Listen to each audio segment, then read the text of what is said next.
Hello friends, स्वागत है आपका अपने यूट्यूब चैनल पे।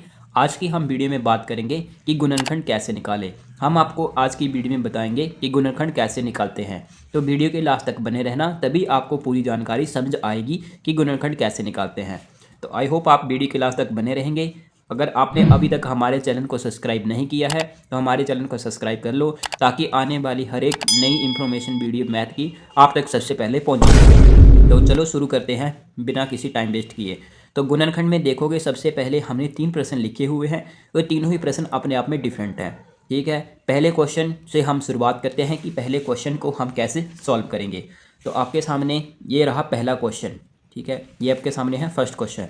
तो फर्स्ट क्वेश्चन को देखोगे आप, इसमें क्या बोला गया है, 4x² + 9x + 5। इसके हमें गुणनखंड बताने हैं, इसके क्या क्या गुणनखंड होंगे। तो हम कैसे, सबसे पहले आपको स्टेप होना चाहिए कि जैसे ये जो फर्स्ट संख्या होती है, अगर इसके साथ में कुछ भी नंबर लगा हुआ है, जैसे इसके साथ 4 लगा हुआ, तो पहले वाले नंबर की लास्ट वाले नंबर के साथ मल्टीप्लाई करते हैं। फर्स्ट स्टेप आपका होना चाहिए कि मल्टीप्लाई करना है फर्स्ट नंबर में जो लिखा है लास्ट वाले नंबर के साथ। तो 5 और जो होते हैं 20, तो आपके सामने 20 जो है ये नंबर आया। ठीक है, मल्टीप्लाई करके। अब आपको दूसरा स्टेप क्या करना होता है कि आपको देखना होता है कि लास्ट वाली संख्या के साथ कौन सा चिन्ह है। तो लास्ट वाली संख्या के साथ देखोगे तो आपके पास है प्लस का चिन्ह। तो आप बोलोगे कि प्लस का चिन्ह है लास्ट वाली संख्या के साथ। तो आपको क्या करना होता है कि आपको इसके जो आपके पास से 20 नंबर आया मल्टीप्लाई करके, आपको ऐसे दो फैक्टर ढूंढने हैं, ऐसे दो नंबर ढूंढने हैं कि जिनका मल्टीप्लाई करने पर जो नंबर आए वो 20 आए और प्लस करने पर 9 बने। तो आपको ये बीच वाली संख्या लानी होती है प्लस करने पर, और मल्टीप्लाई करने पर ये जो आपने नंबर मल्टीप्लाई किया ये मल्टीप्लाई करने पर आना चाहिए, और उसी नंबर का ऐड करने पर प्लस का 9 आना चाहिए। क्योंकि यहाँ पे प्लस का साइन है तो हमने प्लस का 9 ढूंढना है। तो हम बोलेंगे कि 2 के टेबल में आता है 22 टाइम जो होते हैं 20, लेकिन जब हम इन्हें ऐड करेंगे तो आएगा 12। तो ये तो नहीं होगा। जैसे मान लेते हैं हमारे पास अब आएगा 3 के टेबल में नहीं आता, 4 के टेबल में आता है। 4 × 5, 4 × 5 होते हैं 20। तो हाँ, 4 5 जो होते हैं 25, और 4 को ऐड करेंगे तो आएगा 9। तो मतलब ये दो ऐसे नंबर हैं जिनका मल्टीप्लाई करने पर 20 भी बन रहा है और ऐड करने पर 9 भी बन रहा है। तो हम क्या लिखेंगे, सबसे पहले जो दे रखा है 4x², ठीक है, और प्लस के स्थान पर प्लस का साइन लगेगा, और यहाँ पे 9 की जगह पे हम लिखेंगे ये जो नंबर आए दोनों, ये इनको लिखेंगे हम। तो लिखेंगे सबसे पहले बड़ी संख्या 5x और प्लस 4x। अब आप बोलो कि x क्यों लगाया, क्योंकि 9 के साथ x का यूज़ हुआ है। तो हमने 5x + 4x यानी 9x की जगह हमने लिखा 5x + 4x। प्लस करेंगे तो 9x बनेगा और मल्टीप्लाई करेंगे तो 20 बनेगा। तो हमने ये दो नंबर हमने फाइंड आउट किए, और लास्ट में क्या दे रखा है, प्लस का 5। आई होप यहाँ तक आपको अच्छी तरह से समझ आ गया होगा कि मैंने कैसे लिखा। ठीक है, अब हम नेक्स्ट स्टेप होगा हमारा, नेक्स्ट स्टेप होगा इन दोनों का कंपैरिजन करना, और इन दोनों का कंपैरिजन करना मतलब कंपैरिजन करने का बोलने का मतलब है इन दोनों में आपको क्या कॉमन दिख रहा है। कि आप बोलोगे कि यहाँ पे भाई x² है, यहाँ पे सिंगल x है, तो यहाँ पे एक x बाहर निकल जाएगा कॉमन, और ब्रैकेट के अंदर क्या बचेगा, यहाँ पे बचेगा 4x प्लस की जगह पे प्लस और 5 की जगह पे 5, क्योंकि x हमने एक कॉमन ले लिया तो हमारे पास 5 बचा, तो हमने ब्रैकेट बंद कर दी। तो हमारा पहला स्टेप कंप्लीट हो चुका कॉमन वाला। अब यहाँ पे प्लस का साइन है तो हम बाहर भी प्लस का साइन लगाएंगे। अब आपको एक बात ध्यान रखनी है कि आपको हर एक क्वेश्चन में यही बात ध्यान रखनी है कि जो इस वाली ब्रैकेट के अंदर आता है वही सेम दूसरी साइड आपको लिखना होता है। 4x + 5 हमारे पास आया था 4x + 5, तो हमने दूसरी वाली ब्रैकेट के अंदर भी 4x + 5 लिख दिया। ये आपको हमेशा बात ध्यान रखनी है। तो अब आपको इन दोनों में कॉमन देखना है। इन दोनों में कॉमन आपको कुछ नहीं दिख रहा होगा, लेकिन इनमें कॉमन है।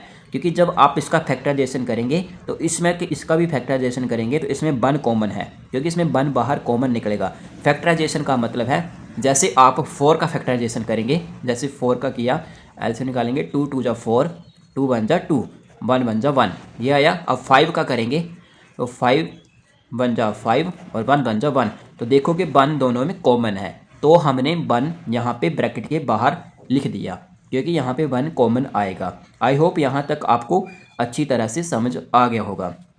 ठीक है, अभी क्या करना होगा आपको, अभी जो ब्रैकेट के अंदर कॉमन है इसको 1 टाइम लिख लेना है, 4x + 5, ये अपने 1 टाइम लिखा। अभी आपको क्या करना होगा, जो ब्रैकेट के बाहर है उसको भी ब्रैकेट के अंदर लिख लेना है, x + 1। बस यही आपके गुणनखंड आ चुके हैं, यही आपका राइट आंसर है। अगर आपको x की वैल्यू बोलता है कि x की वैल्यू फाइंड आउट करो, तो x की वैल्यू कैसे निकालते हैं, यहाँ पे है 4x + 5 और हम बोलेंगे = 0 के बराबर है। तो हमें x की वैल्यू निकालनी है, ये प्लस का 5 है, यहाँ वहाँ पे जाएगा तो क्या आएगा -5। और जब हमें x की वैल्यू पूरी फाइंड आउट करनी है तो -5/4, ये मल्टीप्लाई में था, यह वहाँ जाके डिवाइड हो जाएगा। तो ये x की वैल्यू आ चुकी है। अगर आपको x की वैल्यू बोलता है निकालने के लिए, ये वैसे गुणनखंड आपका आंसर आ चुका है। लेकिन हम x की वैल्यू भी कई बार क्वेश्चन में बोला जाता है कि x की वैल्यू 2x की वैल्यू बताओ, इसमें 2x की वैल्यू आती है ना, एक x की वैल्यू दी है -5/4, लेकिन दूसरे वाले x की वैल्यू x + 1 है और = 0 है। तो हम क्या बोलेंगे, x यहाँ पे रहने देंगे और ये प्लस का 1 है और दूसरी साइड जाएगा माइनस का 1 हो जाएगा। तो x की क्या आ गई, 2 वैल्यू आ चुकी हैं। जब x की वैल्यू बोले तो ये आपके सामने दोनों राइट आंसर हो सकते हैं। और अगर आपको बोले कि गुणनखंड बताएं, तो ये आपके 2 गुणनखंड है, यहाँ तक का गुणनखंड है और यहाँ तक 2x की वैल्यू है। आई होप यहाँ तक आपको अच्छी तरह से समझ आ गया होगा कि मैंने कैसे किया और कैसे समझाया आपको क्वेश्चन को। अब हम चलते हैं दूसरे क्वेश्चन की तरफ, ताकि आपको अच्छी तरह से क्लियर हो सके। तो ये है सेकंड क्वेश्चन। तो सेकंड क्वेश्चन में आप ध्यान से देखोगे कि x² + 9x - 36, ये बोला गया है सेकंड क्वेश्चन में। तो आपको क्या करना होगा, मैंने क्या बोला था कि अगर यहाँ पे मल्टीप्लाई करते हैं फर्स्ट नंबर की लास्ट वाले नंबर के साथ, आप बोलोगे यहाँ पे कुछ नहीं है, लेकिन यहाँ पे कुछ नहीं है मतलब यहाँ पे 1 है। आप ऐसा मान सकते हैं यहाँ पे 1 है, यहाँ पे कुछ नहीं है लेकिन 1 है। तो यहाँ पे आप मल्टीप्लाई करोगे लास्ट वाले नंबर के साथ, तो क्या आएगा 36, क्या आएगा 36, ठीक है 36 आएगा। तो 36 आने के बाद आप जैसे ही अब बोलोगे 36 आए, अब आपको ऐसे 2 फैक्टर, ऐसे 2 नंबर ढूंढने हैं कि जो मैंने बताया था, ऐसे 2 नंबर ढूंढने हैं कि मल्टीप्लाई करके 36 आए, और आपको देखना है कि ये लास्ट वाली संख्या के साथ कौन सा चिन्ह लगा हुआ है, माइनस का। कौन सा, माइनस का। क्योंकि मैं क्यों बोल रहा हूँ लास्ट वाले साइन को देखना है, क्योंकि आपको मल्टीप्लाई करके तो 36 ढूंढना है, लेकिन पिछले वाले क्वेश्चन में यहाँ पे प्लस था तो हमें प्लस का 9 चाहिए था। अभी यहाँ पे माइनस का 36 है तो हमें माइनस करके 9 चाहिए, माइनस करके 9 आना चाहिए बीच वाली संख्या, क्योंकि यहाँ पे बीच पे 9 है तो माइनस करके 9 आना चाहिए। पिछले वाले में यहाँ पे प्लस का साइन था तो हमने बोला था कि प्लस का करके 9 बनना चाहिए, लेकिन अब हम बोल रहे हैं कि हमें माइनस करके 9 मिलना चाहिए और मल्टीप्लाई करके 36 मिलना चाहिए। तो आप बोलोगे, पहले तो बात है 2 के, आप देखोगे रफ वर्क कर लेते हैं 36 का। तो 36 का आप बोलोगे, एक तो आता है 2 के टेबल में 2 18 होते हैं, लेकिन इनको जब हम माइनस करेंगे तो आएगा ये तो माइनस का 16, ठीक है, या 16 तो ये तो हो नहीं सकता। तो मान लो 3 है, 3 के टेबल में आता है, हाँ 3 12 36। तो लेकिन इनको जब हम माइनस करेंगे तब भी 9 आएगा, मतलब इसमें बन रहा है यानी कि 3 और 12, क्योंकि मल्टीप्लाई करेंगे तो आएगा 36, 12 × 36, और माइनस करेंगे 12 में से 3 को माइनस करेंगे तो क्या आएगा 9, आएगा भी प्लस का ही, क्योंकि देखो बड़ी संख्या प्लस की है, ठीक है। तो 9 यानी कि ये 2 नंबर वेरीफाई हो रहे हैं, प्लस का 12 और माइनस का 3x। तो हम क्या बोलेंगे, यहाँ पे लिखेंगे हम x², ठीक है, यहाँ पे आपको लिख लेता हूँ मैं 12 × 3, 12 - 3, ठीक है, ये 2 नंबर है। तो x² प्लस का प्लस, और यहाँ पे 9x की जगह लिखेंगे हम 12x, क्योंकि हम 9 के साथ x का यूज होगा तो हम लिखेंगे 12x। और अब हम प्लस का 3 नहीं लिखेंगे, अभी हमें माइनस का 3 लिखेंगे, माइनस का 3x, क्योंकि हमें जब इनको माइनस करेंगे तो ये 9x नंबर दे देगा, तो हमें माइनस का 3x लिखना पड़ेगा यहाँ पे। तो माइनस का 3x और यहाँ पे क्या था, माइनस का 36। आई होप यहाँ तक आपको समझ आ गया होगा। अब दूसरा स्टेप मैंने क्या बताया था आपको कि कंपैरिजन करना, इन दोनों का कंपैरिजन करना और इन दोनों का कंपैरिजन करना कि आपको क्या कॉमन दिख रहा है। इन दोनों में क्या कॉमन दिख रहा है आपको, यहाँ पे x² है, यहाँ पे x की पावर 1 है, तो एक x यहाँ पे कॉमन आ जाएगा ब्रैकेट के बाहर, और ब्रैकेट के अंदर क्या बचेगा, यहाँ पे एक सिंगल x यहाँ पे बचेगा और प्लस का प्लस और 12 का 12, क्योंकि ये वाला x हमने एक कॉमन बाहर ले लिया इन दोनों में, ठीक है। तो हम ब्रैकेट बंद कर देंगे, ये वाला हमारा स्टेप कंप्लीट हो गया। अब यहाँ पे माइनस का साइन है तो हम यहाँ पे माइनस का साइन लगाएंगे। ओके, उसके बाद मैंने क्या बोला था कि हर प्रश्न में यही करना है कि जो ये ब्रैकेट के अंदर आएगा उसी को सेम एज इट इज़ दूसरी तरफ भी वही लिख देना है, x + 12। ये हमने लिख दिया। अब इन दोनों में देखना है कि क्या कॉमन है। तो आप बोलोगे कि देखो इसका हम फैक्टराइजेशन करते हैं, 3 का करेंगे तो आएगा 3 × 1 = 3, 1 × 1 = 1। और अगर हम 36 का करते हैं, 36 का फैक्टराइजेशन करते हैं, 3 12 × 36, ठीक है, यानी कि 2 से कर लेते हैं पहले, 2 18 × 36 और 3 6 के 18, 3 दूने 6, 2 एकम 2। तो हमारे पास क्या आया, इसमें भी 3 है इसमें भी 3 है, तो कॉमन क्या निकला, 3। कॉमन क्या निकला, 3। तो हम ब्रैकेट के बाहर लिखेंगे 3। हमारे पास कॉमन क्या आया, 3। तो आई होप यहाँ तक आपको समझ आ गया होगा। अभी मैंने लास्ट में क्या बताया था कि ये जो दोनों तरफ कॉमन है इसको 1 टाइम लिखना है, x + 12। हमने 1 टाइम लिख दिया। अब हमको क्या करना है, ये जो ब्रैकेट के बाहर है इसको भी ब्रैकेट के अंदर लिख लेना है, x - 3। तो यही आपके क्या आ गए, गुणनखंड आ गए, जो आपको क्वेश्चन में पूछा गया था, गुणनखंड फैक्टराइजेशन।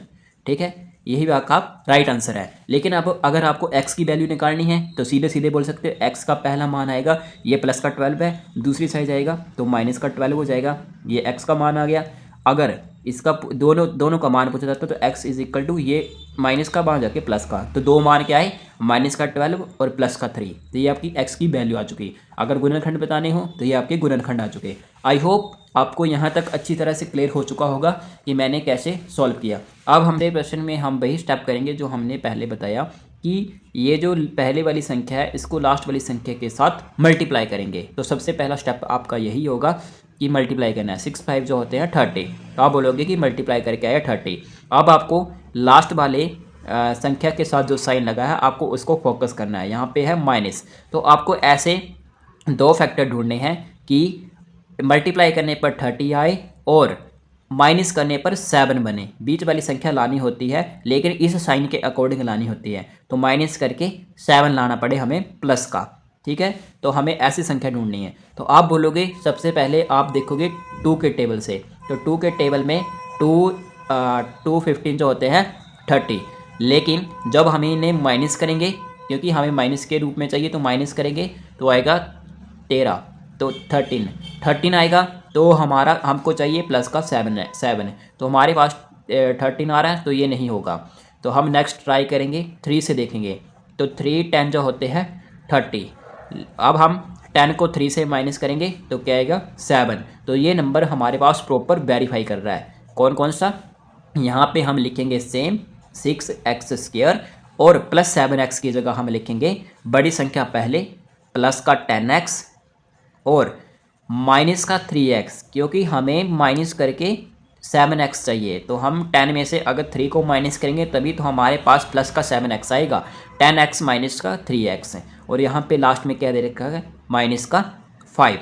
ओके, हमारा दूसरा स्टेप क्या था कि कंपैरिजन करना, इन दोनों का कंपैरिजन करना और इन दोनों का कंपैरिजन करना कि क्या कॉमन दिख रहा है आपको। ठीक है, तो आप बोलोगे इस क्वेश्चन में देखो यहाँ पे x² है, यहाँ पे सिंगल x है, तो एक x तो कॉमन यहाँ पे दिख रहा है। लेकिन आप यहाँ पे ब्रैकेट लगा के सीधे अंदर में लिखने लगना, क्योंकि यहाँ पे 6 है और यहाँ पे 10 है। जब आप इसका फैक्टराइजेशन करेंगे, मोटा मोटा देखोगे आप, फैक्टराइजेशन मतलब जैसे 6 का और 10 का। ठीक है, तो 2 3 जो होते हैं 6 और 3 1 जा 3। ठीक है, और इसमें 2 5 जा 10 और 5 1 जा 5। इन दोनों में क्या कॉमन दिख रहा है, आप बोलोगे कि 2 से सेम नंबर को डिवाइड हो रहा है, तो 2 इसमें कॉमन दिख रहा है, तो यहाँ पे ब्रैकेट के बाहर 2 भी आएगा। ओके, यहाँ पे 2x कॉमन आ गया और अंदर क्या बचा, यहाँ पे बचा 2 से हम 6 को डिवाइड करेंगे तो आएगा 3। कितना आएगा, 3 और एक x अंदर। ठीक है, एक x अंदर, क्योंकि x² था यहाँ पे, एक x हमने बाहर ले लिया तो एक x बचा यहाँ पे, प्लस का प्लस, और 2 को हम 10 से डिवाइड करेंगे तो क्या आएगा 5। ये आपके सामने इस प्रकार से यहाँ पे x कॉमन बाहर आ चुका है। तो इस प्रकार से ये नंबर बनेगा। आपको बस यही समझने की जरूरत है कि आपको फैक्टराइजेशन करके देख लेना है कि इनमें क्या कॉमन निकल रहा है। जैसे 2 इनमें कॉमन निकला है, तो यहाँ पे नहीं जैसे आपने 2 कॉमन निकाल दिया तो यहाँ पे 6x पूरा लिख दोगे, क्योंकि 2 कॉमन निकला तो आप डिवाइड करके देखोगे कि ये कितनी टाइम में कट रहा है। तो 2 3 या 6, जब ऐसे पूरा ब्रैकेट को दोबारा सॉल्व करोगे ना, जैसे 3 2 जो होता है 6, तो यहाँ पे 6 बन जाएगा, x इंटू एक्स स्क्वायर, तो सेम नंबर बन जाएगा। तो बस आपको यही बात ध्यान रखनी है। तो यहाँ पे माइनस का साइन है तो हम यहाँ पे माइनस का लगाएंगे, और यहाँ पे मैंने क्या बोला था, जो ब्रैकेट के अंदर आएगा उसको सेम दूसरी तरफ भी लिखेंगे, 3x प्लस का 5। और इन दोनों में कंपैरिजन करेंगे कि इन दोनों में क्या कॉमन है। आप बोलोगे कि यहाँ पे दोनों ओड नंबर है, यहाँ पे कुछ भी कॉमन नहीं दिख रहा है, लेकिन यहाँ पे कॉमन है, यहाँ पे कॉमन है। कौन क्या होगा यहाँ पे कॉमन? 1, क्योंकि यहाँ पे भी इसका फैक्टराइजेशन करेंगे 3 और 5 का। ये ओड नंबर है लेकिन 1 लास्ट में 1 तो आएगा इन्हें दोनों में, तो 1 कॉमन है। ठीक है, तो हमने तीसरा स्टेप क्या हमने बताया था कि ये जो दोनों कॉमन है इनको 1 टाइम लिखना है, 3x प्लस 5, और जो ब्रैकेट के बाहर है उसको भी अंदर लिख लेना है, 2x माइनस 1। ये आपके क्या आ गई? गुणनखंड आ गए। यहाँ तक आपका आंसर राइट हो गया, गुणनखंड। लेकिन अगर आपको x की वैल्यू बोलते हैं तो x की वैल्यू निकालने के लिए क्या करेंगे, पहली वैल्यू आएगी 3x प्लस का 5 है तो वहाँ जाके माइनस का 5 हो जाएगा, और x is equal to -5 divide 3, ये मल्टीप्लाई में डिवाइड में जाके 3 हो जाएगा। तो x की एक वैल्यू ये आ चुकी -5/3, और दूसरी वैल्यू आई 2x, और माइनस का 1 है, वहाँ जाके क्या होगा, हो जाएगा प्लस का 1 दूसरी साइड, और x इज इक्वल टू 1/2। तो ये आपके सामने क्या आ गई, 2 वैल्यू आ चुकी है। तो x की वैल्यू है, यहाँ तक गुणनखंड है। आई होप आपको समझ आ गया होगा।